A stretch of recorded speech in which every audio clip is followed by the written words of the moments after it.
गुरुकुल या नावातच विद्यार्थ्यांच्या सर्वांगीण विकासाचा मूलमंत्र दडलेला आहे. प्राचीन काळात विद्यार्थ्यांच्या सर्वांगीण विकासासाठी तक्षशिला, नालंदा, शांतिनिकेतन ही गुरुकुलं ऐतिहासिक विद्यापीठं म्हणून इतिहासात आपल्या सर्वांना सुपरिचित आहेत. त्याच धर्तीवर अलीकडच्या काळात काही गुरुकुलांची निर्मिती झाली, पण बोटावर मोजण्या इतकीच गुरुकुलं यशस्वी ठरली. या यशस्वी गुरुकुलांमध्ये सर्वात अग्रेसर असलेलं गुरुकुल म्हणजे परभणीतील ज्ञानसाधना प्रतिष्ठान. प्राध्यापक किरण सोनटक्के यांनी 2002 साली लावलेलं हे रोपटं आता मोठ्या वटवृक्षाच्या रूपानं हजारो विद्यार्थ्यांना शिक्षणाची सावली देत आहे. प्राध्यापक किरण सोनटक्के यांच्या दूरदृष्टित्वाची, अष्टपैलू व्यक्तिमत्वाची आणि कठोर परिश्रमाची ओळख म्हणजेच ज्ञानसाधना प्रतिष्ठान होय. विद्यार्थ्यांच्या शैक्षणिक विकासासोबतच सर्व गुण संपन्नतेचा वसा घेतलेल्या या संस्थेत वर्षभरात अनेक उपक्रम राबविले जातात. पुस्तकी ज्ञानासोबतच जगण्यासाठीचे व्यावहारिक ज्ञानही विद्यार्थ्यांना आत्मसात झाले पाहिजे. या उद्देशानं 4 भिंतीच्या बाहेरची शाळा या संकल्पनेतून प्राध्यापक किरण सोनटक्के सर मागील 6 वर्षापासून एक अनोखा उपक्रम राबवित आहेत, आणि तो म्हणजे स्काउट गाईड कॅम्प. आम्ही आता जवळपास आमचा हा 6वा कॅम्प आहे.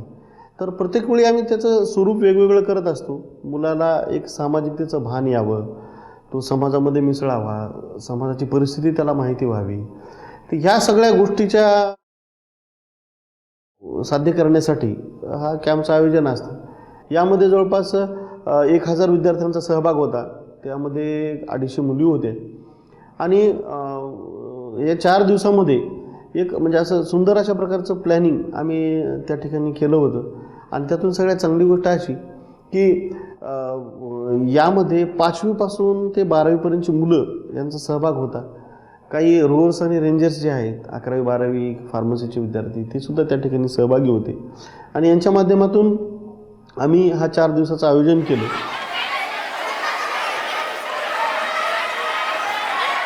त्याची गाईडलाईनच ही होती की दैनंदिन आयुष्यामध्ये जगण्यासाठी किंवा दैनंदिन व्यवहार करण्यासाठी मुलांमध्ये कॉन्फिडन्स निर्माण व्हावा.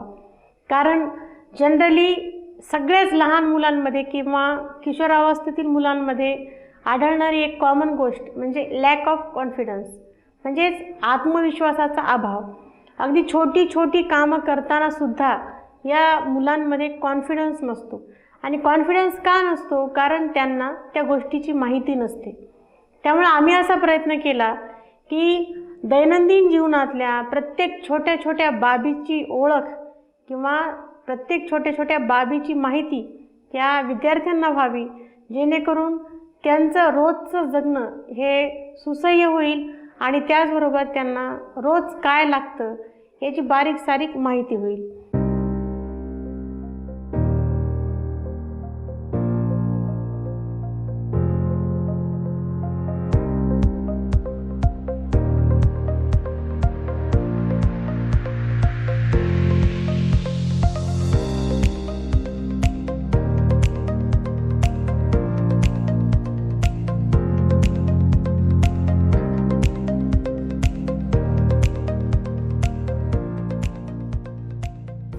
चार दिवसाच्या या कॅम्पमध्ये विद्यार्थी स्वतःची सगळी कामे स्वतः करतात.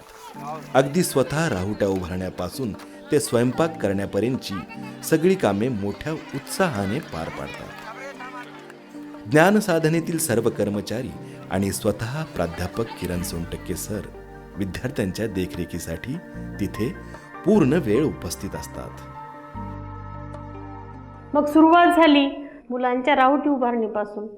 आणि मुलांना तिथं राहुटीचं सगळं सामान दिलं गेलं आणि त्याचबरोबर एक प्रात्यक्षिक दाखवलं गेलं की तुम्ही तुमची राहुटी कशी उभा करू शकता. पण त्यांना कुणालाही राहुटी उभारण्यासाठी कोणीही मदत केली नाही.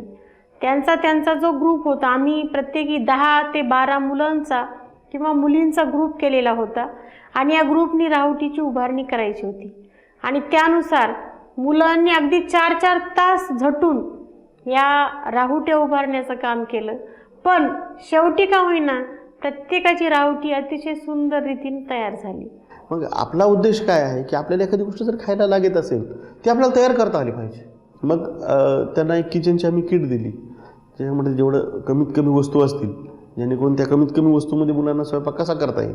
म्हणजे फक्त 2च पातेले आम्ही त्यांना दिली, एक तवा दिला, पोळीपाट दिलं. तर एक अशा पद्धतीची एक किट तयार करून आम्ही त्यांना दिली आणि प्रशिक्षण दिलेलं असल्यामुळं मुलांनी चांगल्या पद्धतीनं ते सगळं पेललं. आम्हाला ह्याच्यामध्ये एक गोष्ट निदर्शनास आली की काही मुलं अशी असतात वर्गामध्ये ज्या फारशी बोलकी नसतात, बोलत नाहीत, मागे बसणारी असतात, जास्त काही ॲक्टिव्हिटीमध्ये कधी त्यांचा सहभाग दिसत नाही. पण अशी मुलं आम्हाला बरीच अशी आढळून आली की ती त्या कॅम्पमध्ये ती पुढं आली. म्हणजे त्याला जे आवडतंय ते त्याला करायला आज मिळालं. वर्षभर शाळेमध्ये त्याला मिळालं नाही, ते आज या ठिकाणी मिळालं.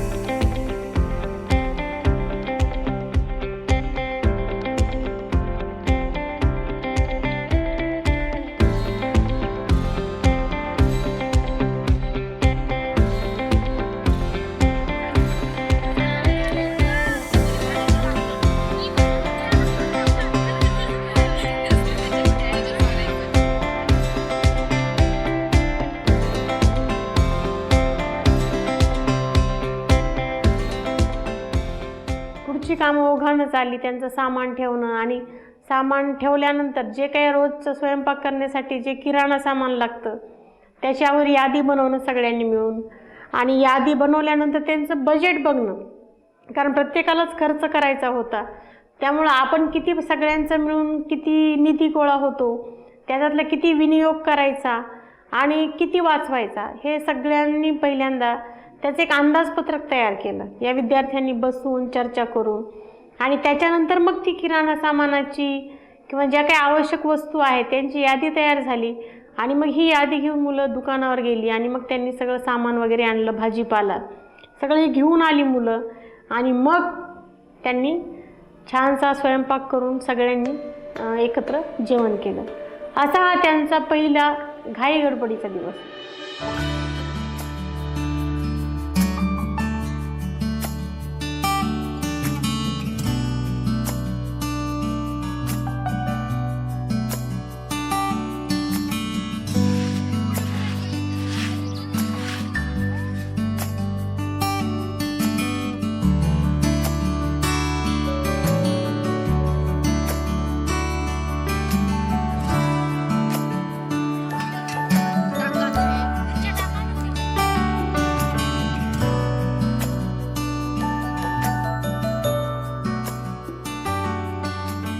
हा स्काउट गाईड कॅम्प केवळ विद्यार्थ्यांसाठी नाही तर समाजासाठी देखील एक आदर्श उपक्रम ठरावा या हेतूने 4 दिवसाच्या काळात काही सामाजिक उपक्रम राबविले जातात.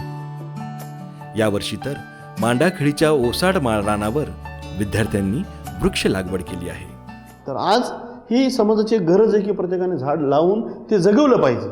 नुसतं लावलं नाही तर ते जगवलंही पाहिजे. मग आम्ही काय केलं या कॅम्पच्या माध्यमातून त्या इंद्रायणीच्या रानावर अगदी आम्ही ह्या सर्व मुलांच्या माध्यमातून 2000 झाडं आम्ही त्या ठिकाणी लावली. त्याचं एक छान नियोजन केलं. तिथे एक आम्ही 40,000 लिटरची पाण्याची टाकी संस्थेनं त्या ठिकाणी उभी करून दिली. प्रत्येक झाडाला ड्रिप इरिगेशनची व्यवस्था संस्थेने करून दिली. आणि मग आम्ही ही सगळी मुलं तिथे घेऊन गेलो. तर मुलींनी स्वतःच्या हाताने खड्डे खोदली आणि स्वतःच्या हाताने त्या ठिकाणी झाडं लावली. म्हणजे आज ह्या गोष्टीचं मला खूप समाधान आहे की आज मुलांना त्या गोष्टीचं महत्त्व काय आहे.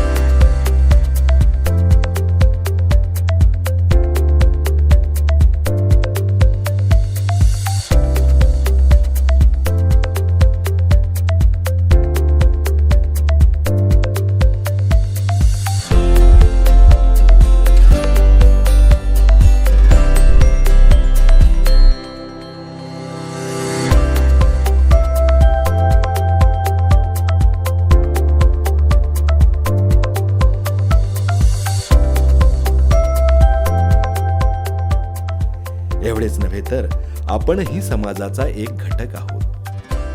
आपल्यालाही काही सामाजिक जबाबदाऱ्या आहेत. ही भावना विद्यार्थ्यांमध्ये वृद्धिंगत होण्यासाठी परिसरातील गावागावामधून विद्यार्थ्यांची एक जनजागरण रॅली काढण्यात येते. यात विद्यार्थी गावातील पर्यावरण, स्वच्छता आणि आरोग्यविषयक अनेक समस्यांविषयी गावकऱ्यांशी संवाद साधतात. आपण काही गोष्टी टी व्हीवर पाहतो की काही कुठल्या शासनाच्या योजना असतात, काही असतात, पण त्या कशा असतात, कशा लोककल्याणकारी असतात, लोकांपर्यंत कशा पोहोचतात, याची सगळी माहिती मुलांना व्हावी म्हणून आम्ही एक दिवस काय केलं होतं की एक मुलांना प्रबोधनात्मक सर्वे ठेवला होता. म्हणजे लोकांना गावात जाऊन त्यांना त्या पाणी बचतीचं महत्त्व सांगणे, गावामधल्या घरामध्ये टॉयलेट असणं महत्त्वाचं आहे, त्यासाठी शासनाची मदत असते, तुम्ही ते बांधायला पाहिजे. घरात जर टॉयलेट नसेल त्याचे दुरुपयोग काय आहेत, त्याचे दुष्परिणाम काय आहेत, हे सगळ्या आमच्या मुलांनी गावोगाव जाऊन संवाद साधला. म्हणजे ही गोष्टी जर मुलांना आज कळाल्या तर ही मुलं उद्या प्रशासनामध्ये जाणार आहेत किंवा प्रशासनाचा भाग होणार आहेत, कुठेतरी सत्तेमध्ये कदाचित जातील, कुठेतरी समाजाचा एक भाग म्हणून शाळेच्या बाहेर पडल्यानंतर ती जबाबदार नागरिक म्हणून या ठिकाणी समाजामध्ये वावरणार आहे. पण त्यांना समाजांच्या अडचणींचं भान जरी आत्तापासून जर मुलांना आलं तर ही चांगला वेगळा आणि सगळ्या गोष्टीपासून वेगळा विचार करायला लागतील. आपल्या कुटुंबाचं पालन पोषण करण्यासाठी आई वडील किती कष्ट करतात याची जाणीव आणि त्याची तोंड ओळख देखील या कॅम्पमधून विद्यार्थ्यांमध्ये रुजावी. या हेतूने विद्यार्थ्यांसाठी पाककला तसंच देखणी राहुटी या स्पर्धांचं आयोजनही या कॅम्पमध्ये करण्यात येतं.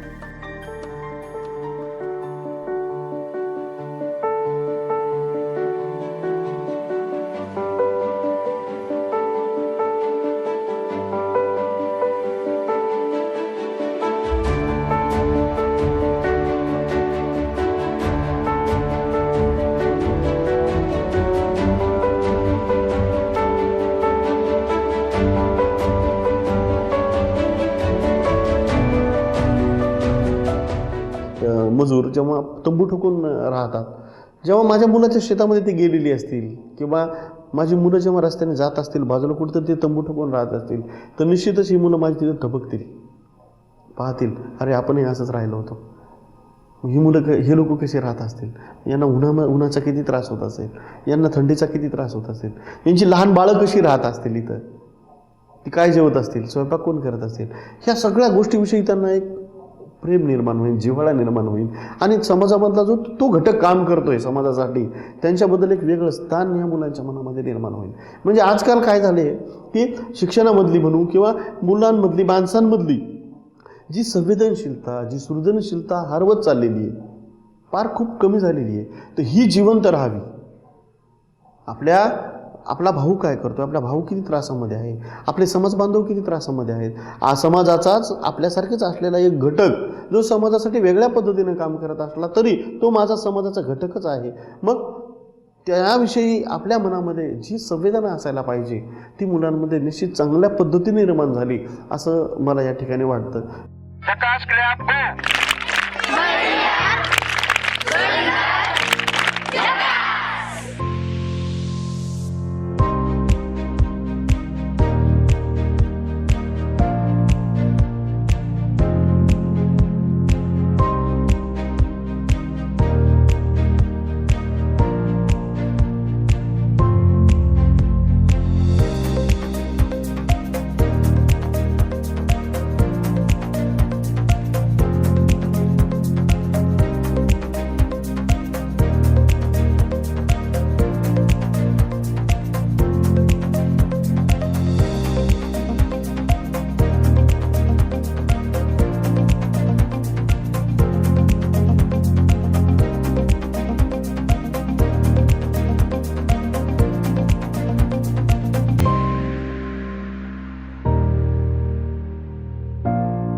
भगवान बुद्धांनी सांगितलेलंच आहे, अत्तदीप भव.